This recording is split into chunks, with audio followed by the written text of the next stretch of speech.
Have you ever wondered how ancient civilizations, from China to Europe, connected across vast distances, exchanging not only goods but ideas, cultures, and technologies? Welcome to the story of the Silk Road, the ancient trade network that shaped the world for over 1,000 years. All right, history lovers, let's begin our today's journey.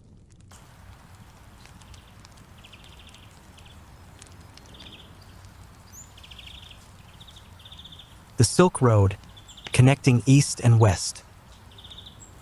The Silk Road wasn't a single road.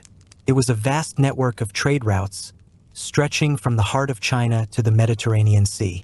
Beginning around the 2nd century BCE, during the Han Dynasty of China, the Silk Road bridged the East and West, connecting cultures as far apart as Rome and China. Over the centuries, it facilitated the exchange of goods, technology, and ideas, creating a lasting impact on world history.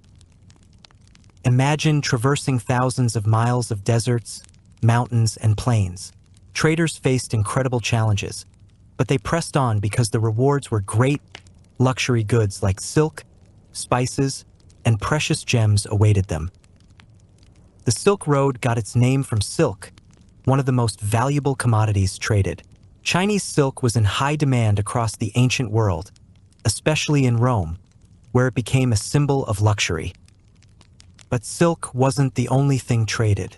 Alongside it was spices from India, porcelain from China, precious metals from Persia, and glassware from the Roman Empire.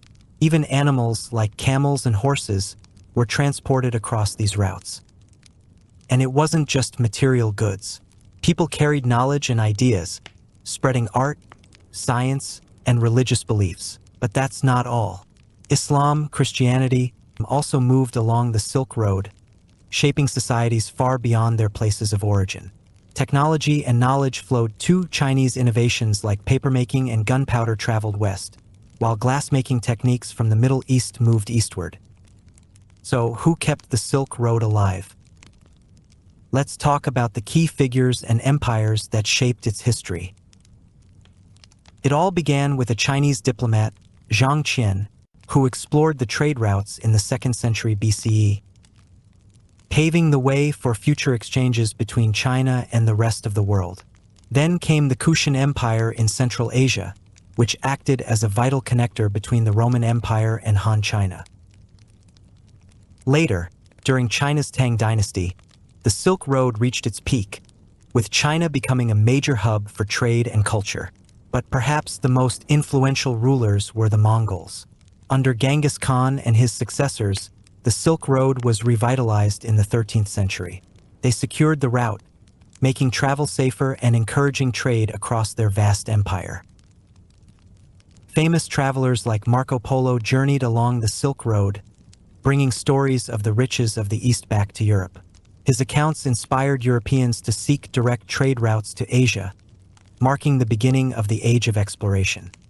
Traveling the Silk Road was no easy feat. Traders faced intense challenges, from scorching deserts like the Taklamakan and Gobi to treacherous mountain ranges like the Himalayas. Bandits were a constant threat, and many caravans traveled in large groups for protection. But the risks didn't end there. Diseases also spread along the Silk Road, and some historians believe that the Black Death, which devastated Europe in the 14th century, may have been carried along these routes. By the 15th century, the Silk Road began to decline. Why? With the rise of new maritime routes, especially during the Age of Exploration, sea travel became faster and more efficient than the long and dangerous overland journey. European explorers like Vasco da Gama and Christopher Columbus opened up new pathways to the riches of the East, bypassing the Silk Road entirely. As empires fell and sea routes flourished, the Silk Road slowly faded into history. Although the Silk Road is no longer a trade route, its legacy endures. Cities like Samarkand, Bokhara, and Xi'an are now UNESCO World Heritage Sites, preserving the history and culture that once thrived along the route. Today, there are even efforts to revive the spirit of the Silk Road through modern infrastructure projects like China's Belt and Road Initiative, aiming to reconnect the global economy, just as the ancient Silk Road once did. The Silk Road may no longer exist, but its influence continues to shape our world. It's a story of adventure, cultural exchange, and global connection that still resonates today. Thanks for joining me on this journey through history. If you enjoyed this episode, don't forget to like, share, and subscribe to the channel for more fascinating stories from our past. And until next time, I see you later.